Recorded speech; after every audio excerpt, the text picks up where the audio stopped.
Continuamos entonces con el estudio sobre el libro del Génesis. Estamos ya en la sexta clase y habíamos dejado la clase pasada a medio terminar el tema del pecado, la introducción del pecado en el mundo.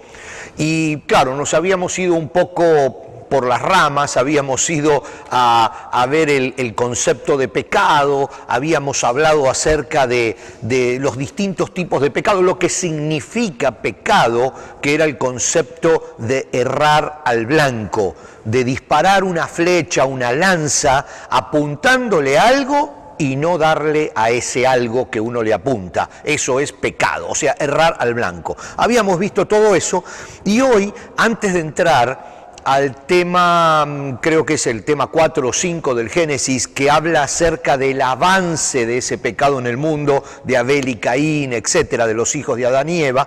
Antes de eso, vamos a terminar este panorama, como se llama la clase, acerca del pecado. Dijimos que no podíamos profundizar demasiado porque este tema es un tema teológico, doctrinal, pero muy profundo, que posiblemente tenga todo un semestre de estudio solamente el concepto de pecado, y no queremos meternos en eso.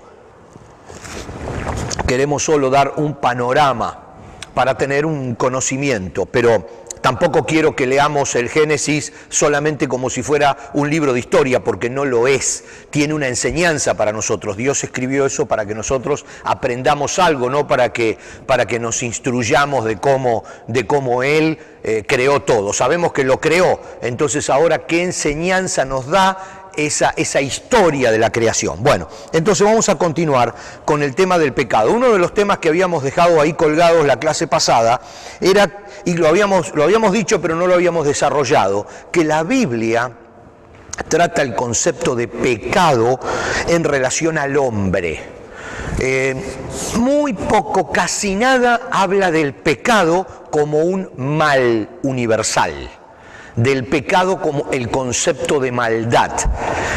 La Biblia prácticamente no habla del pecado en ese panorama, en ese horizonte. Lo habla con respecto al hombre. Entonces, bueno, nosotros nos estamos guiando por la Biblia y no queremos irnos simplemente con especulaciones humanas a volar por allí hablando del concepto de maldad. Así que vamos a centrarnos en lo que la Biblia dice. Santiago, que ya lo leímos en la clase pasada, capítulo 1, versículos 12 al 15, dice: cuando sean tentados, acuérdense de no decir Dios me está tentando.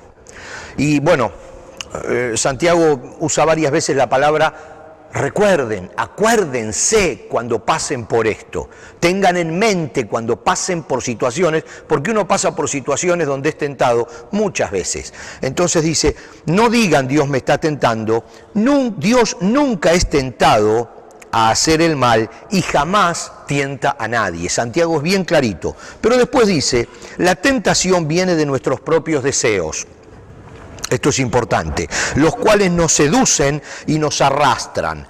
De esos deseos nacen los actos pecaminosos y el pecado, cuando se deja crecer, da luz a la muerte. Aquí hay varios conceptos para desarrollar sobre esto, ¿no? Uno, cuando dice que la tentación viene de nuestros propios deseos. Como decíamos la clase pasada, Satanás tentó en forma personal solo a dos personas, a Eva, porque no tenía pecado, nunca había pecado, y a Jesús, porque no tenía pecado, y tampoco tenía herencia de pecado, porque la muerte, la vida del Señor Jesús estaba libre del pecado del hombre. Entonces, Satanás tuvo que tentarlo a él en forma directa en el desierto, lo mismo que a Eva en el paraíso. Pero bueno, después de Eva, todos nosotros ya tenemos el mal dentro de nosotros, la tendencia humana a inclinarnos hacia lo que no agrada a Dios. Y por supuesto, cuando nos inclinamos por esa tendencia humana que tenemos, que podríamos llamar el pecado hereditario de Adán y Eva, esa tendencia al mal, cuando nos inclinamos, fíjense lo que dice Santiago, de esos deseos nacen los actos pecaminosos. O sea, cuando nos inclinamos a hacer el mal, es allí cuando empezamos a errar al blanco. Pero viene un concepto más. Cuando ese errar al blanco se deja crecer y se convierte en una constante en nuestra vida, o sea que directamente no estamos caminando en los caminos del Señor, estamos caminando en otros caminos, dice eso se deja crecer, uno vive fuera de la línea que Dios marcó para nosotros, da a luz la muerte. Porque el pecado entonces ya no es un acto pecaminoso, ya es una vida de pecado. Por eso hay muchas diferencias. Como les dije, es un tema muy profundo, estamos estudiando el Génesis, así que no vamos a profundizar. Pero luego Juan dice, primera de Juan 3:4, todo el que peca viola la ley de Dios, porque todo pecado va en contra de la ley de Dios. Entonces, estamos hablando, como dice acá, el pecado como una forma constante de vivir. Segunda Pedro 2:19 dice, prometen libertad, pero ellos mismos son esclavos del pecado y de la corrupción, porque uno es esclavo de aquello que lo controla. Un nuevo concepto. El pecado llega a adueñarse de la gente.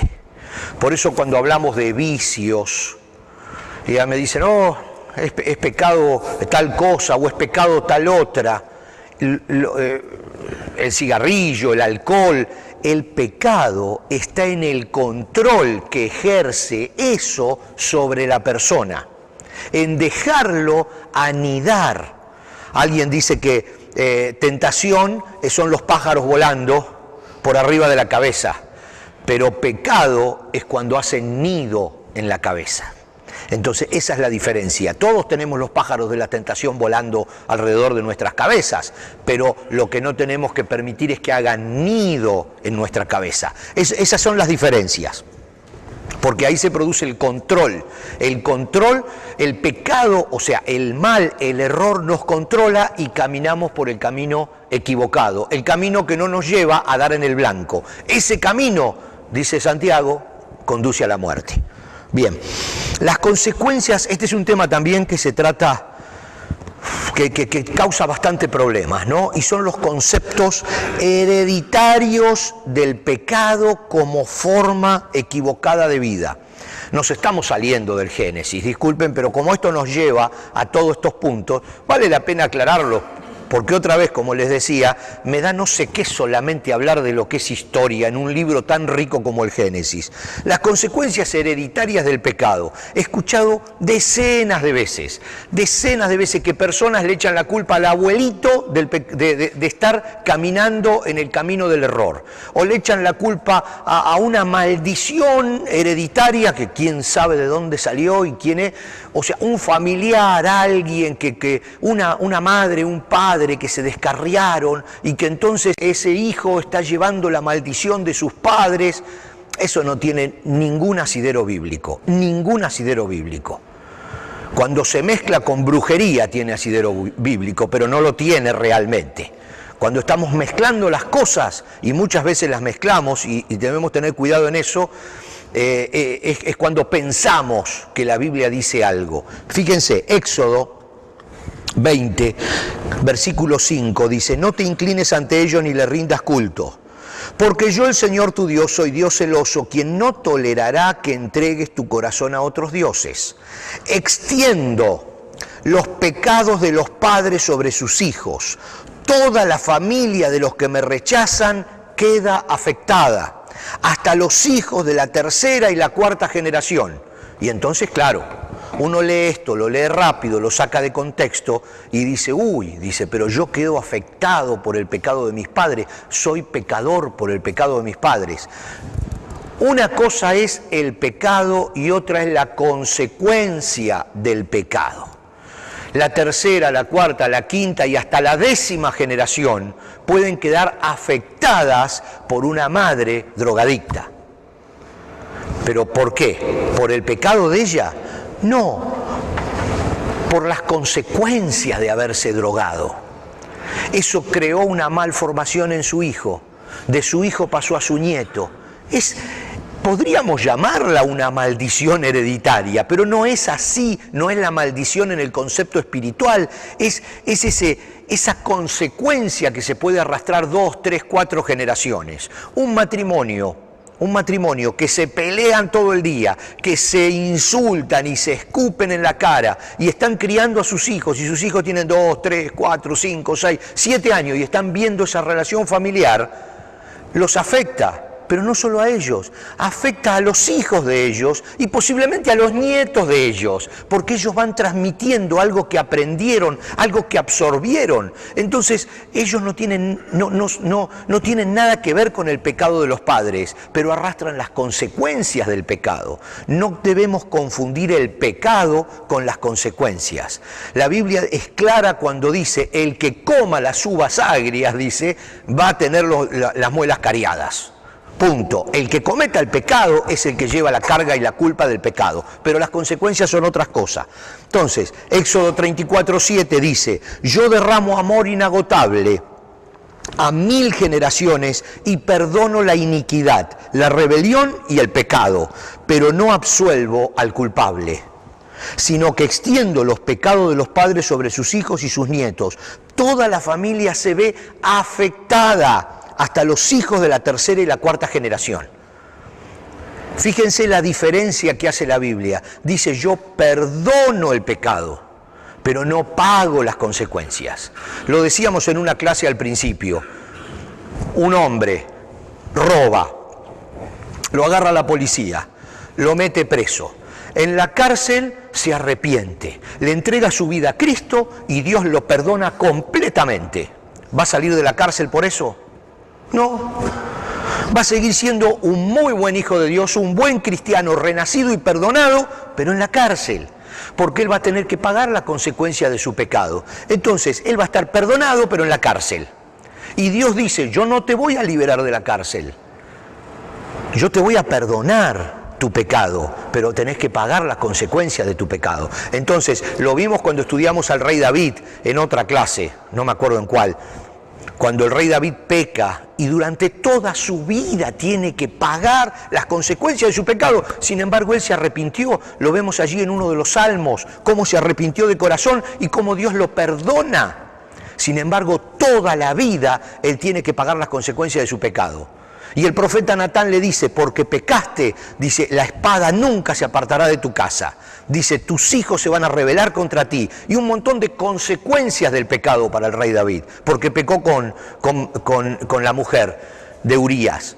Entonces, eso es lo que nosotros tenemos que tener cuando pensamos en el concepto de pecado. Cada uno es responsable de su pecado, pero las consecuencias de su pecado se arrastran y afectan a la gente que nos rodea. Cristo y el concepto del pecado hereditario, que no existe, ¿no? Primera de Juan 4:10 dice, en esto consiste el amor verdadero, no en que nosotros hayamos amado a Dios, sino en que Él nos amó a nosotros y envió a su Hijo como sacrificio para quitar nuestros pecados. Si hay un pecado que se arrastra de generación en generación, hacemos inválido el sacrificio de Cristo, automáticamente. O sea, directamente hacemos inválido el sacrificio de Cristo, porque Él vino para quitar nuestros pecados y nosotros estamos diciendo que Cristo quitó mi pecado, pero que mi pecado se pasó a mi Hijo. Eso es antibíblico totalmente. Las consecuencias son distintas, pero el pecado lo quitó Cristo. Tendríamos que profundizar un poco más en el pecado, pero bueno. Apocalipsis 1:5 dice, Él es el testigo fiel de estas cosas. Está hablando de Jesús, el primero en resucitar de los muertos y el gobernante de todos los reyes del mundo. Toda la gloria sea al que nos ama y nos ha liberado de nuestros pecados al derramar su sangre por nosotros. Pensar en el concepto de un pecado que Dios me lo perdona a través de la sangre de Cristo, pero que sin embargo mi hijo lo tiene, o mi nieto, o mi bisnieto, es hacer inválido el sacrificio de Cristo. Y eso es bien grave, bien grave. Primera Pedro 2:24 dice, Él mismo cargó nuestros pecados sobre su cuerpo en la cruz, para que nosotros podamos estar muertos al pecado y vivir para lo que es recto. Hebreos 13:10-12, Hebreos es un libro espectacular, dice, tenemos un altar, el cual los sacerdotes del tabernáculo no tienen derecho a comer. Bajo el sistema antiguo, el sumo sacerdote llevaba la sangre de los animales al lugar santo como sacrificio por el pecado, y los cuerpos de esos animales se quemaban fuera del campamento. De igual manera, Jesús sufrió y murió fuera de las puertas de la ciudad para hacer santo a su pueblo mediante su propia sangre. Así que estamos hablando de que debemos recordar, diría Santiago, la diferencia entre un pecado y una consecuencia de un pecado. Cristo y la tendencia a pecar, o la tendencia a errar al blanco que Dios nos dio.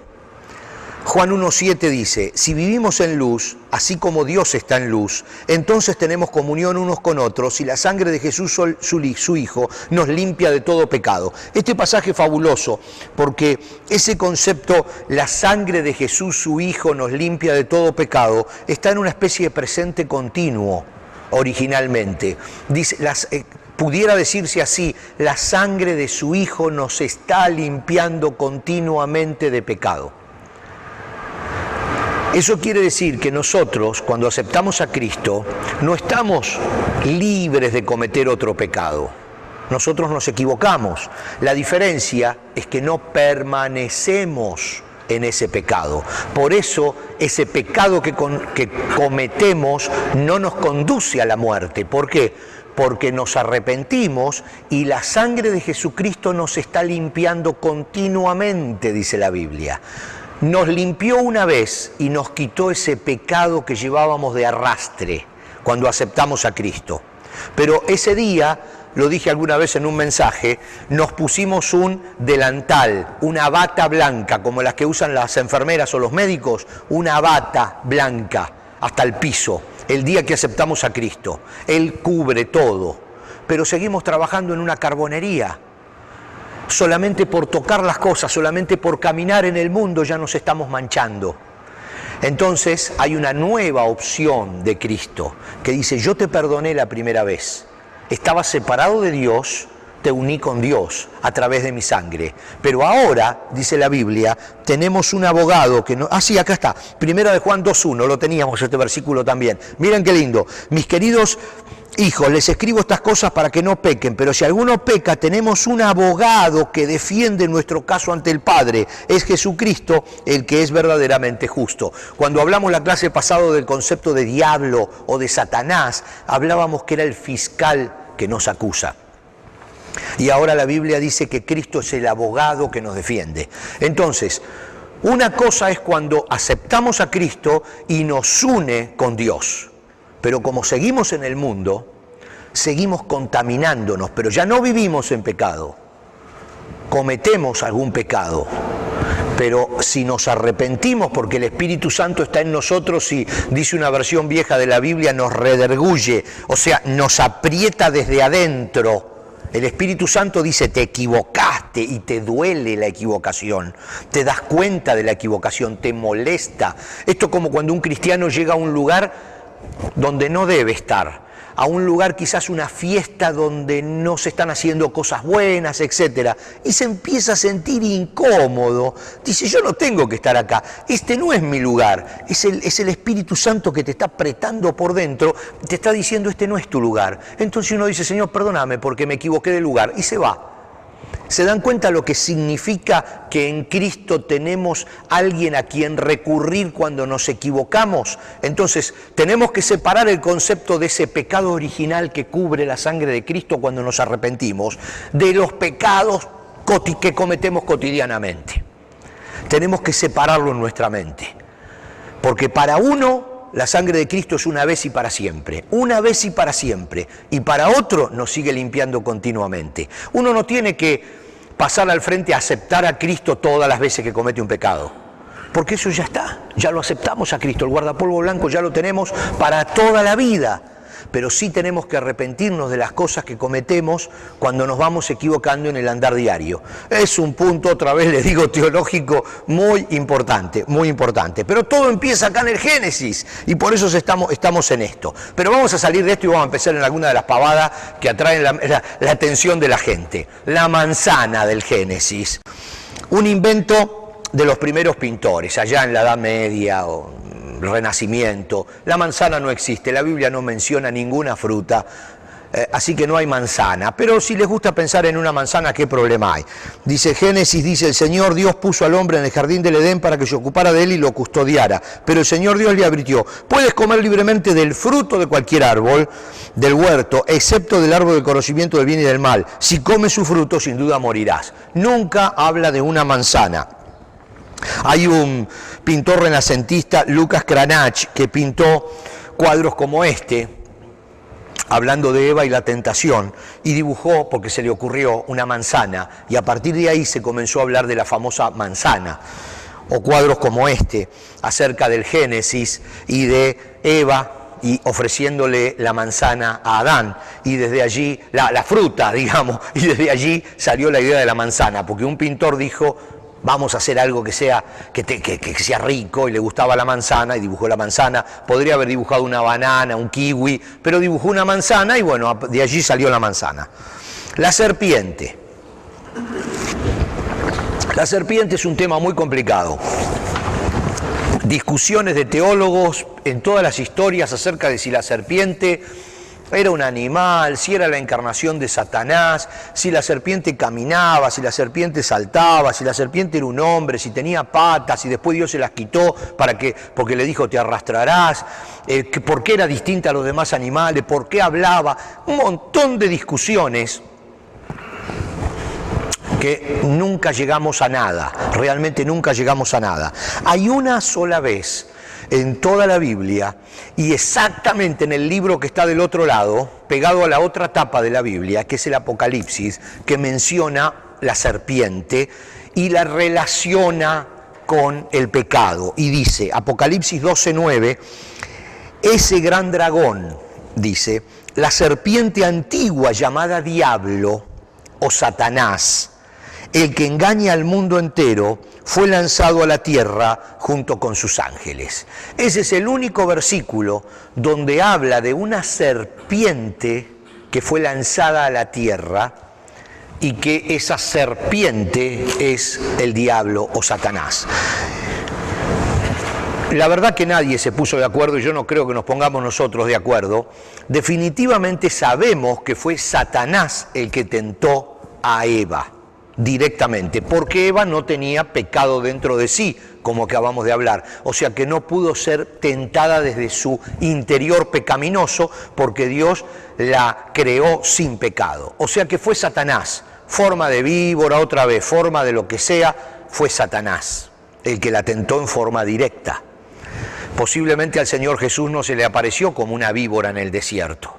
La Biblia no nos dice cómo se apareció Satanás al Señor Jesús. A Eva se le apareció como una víbora. No sabemos bien todos los entretelones del tema, pero lo que sí tenemos que estar seguros es el del concepto bíblico del pecado en nosotros y fuera de nosotros. Eso es lo importante de este concepto. No fue Eva que dijo: qué linda manzana. Bueno, Dios me dijo que no la coma, pero a mí me parece que la tengo que comer igual, porque algo debe estar ocultando al decirme que no la coma. ¿Por qué dijo que no la coma? Eso seríamos nosotros, desde adentro. ¿Se dan cuenta? ¿Pero qué habrá querido hacer Dios para ocultarme? ¿Pero por qué de todos los árboles y de este no? Es esa tendencia. Y uno mira todos los árboles y el que más le gusta es ese que Dios dijo que no. Esa es la tendencia, ¿ok? Eva no la tenía. Eso es muy importante. Digamos que eso es lo importante que tenemos que rescatar aquí. Nosotros tenemos esa tendencia, Eva no. Por eso a Eva la tuvieron que tentar desde afuera.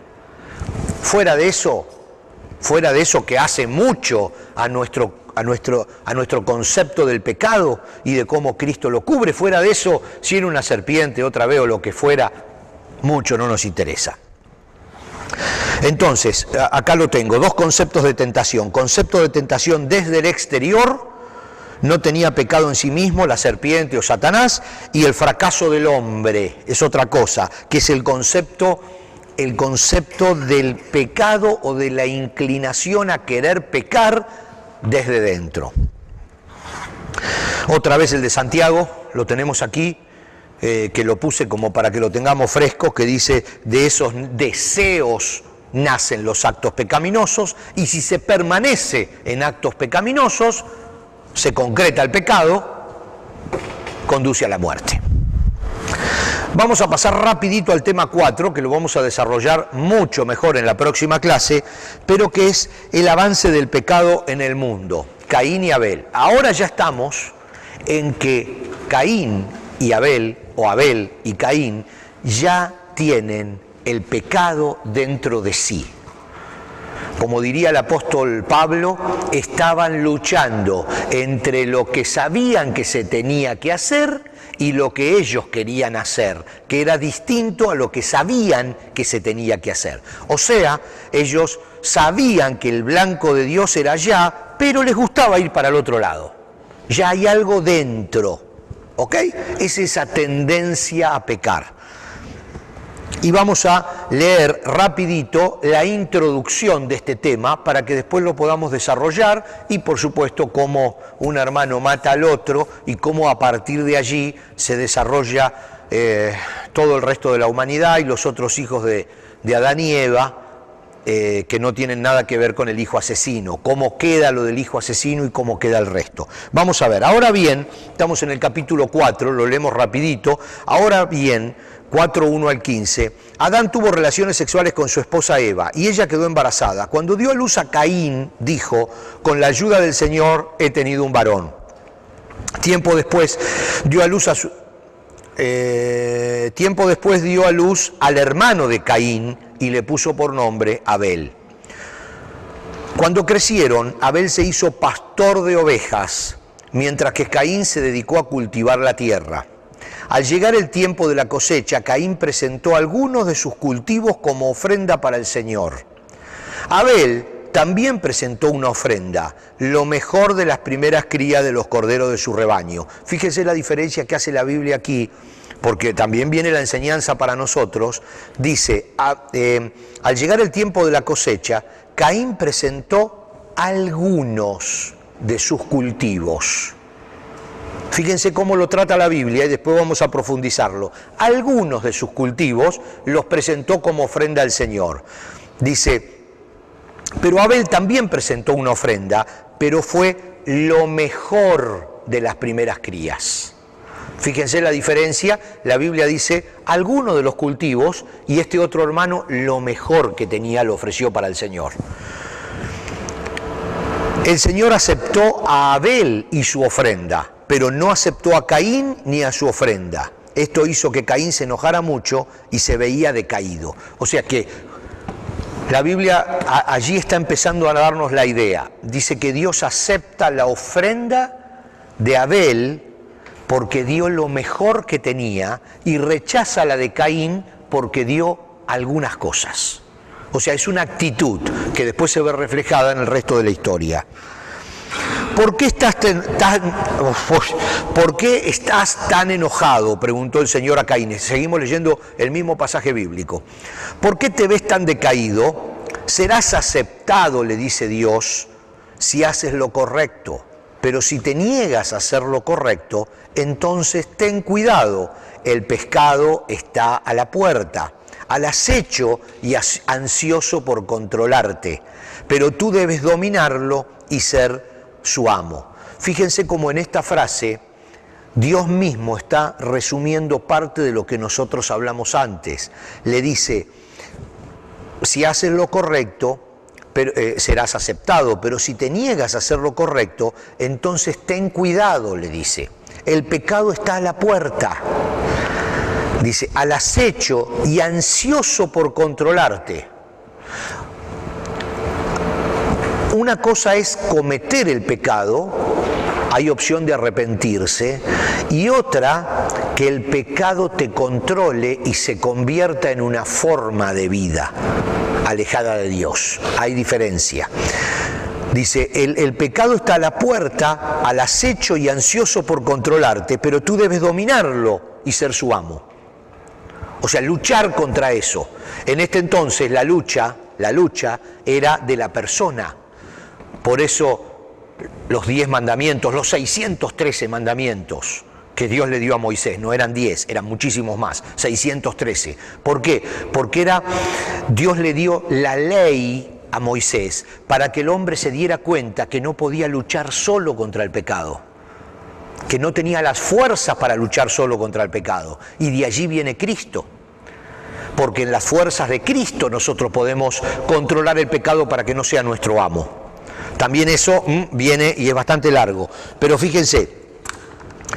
Cierto día Caín dijo a su hermano, salgamos al campo. Mientras estaban en el campo, Caín atacó a su hermano Abel y lo mató. Luego el Señor le preguntó a Caín, ¿dónde está tu hermano? ¿Dónde está Abel? No lo sé, contestó Caín, ¿acaso soy yo el guardián de mi hermano? Pero el Señor le dijo, ¿qué has hecho? Escucha, la sangre de tu hermano clama a mí desde la tierra. Ahora eres maldito y serás expulsado de la tierra que se ha tragado la sangre de tu hermano. La tierra ya no te dará buenas cosechas. Por mucho que la trabajes, de ahora en adelante serás vagabundo, sin hogar sobre la tierra. Caín respondió al Señor, mi castigo es demasiado grande para soportarlo. Me has expulsado de la tierra y de tu presencia, me has hecho un vagabundo sin hogar. Cualquiera que me encuentre me matará. Y el Señor respondió, no, porque yo castigaré 7 veces a cualquiera que te mate. Entonces el Señor le puso una marca a Caín, como advertencia para cualquiera que intentara matarlo. Luego Caín salió de la presencia del Señor y se estableció en la tierra de Nod, al oriente del Edén. Esto es bien interesante, pero va a ser la próxima clase. Hay un concepto que se llama la maldición de Caín.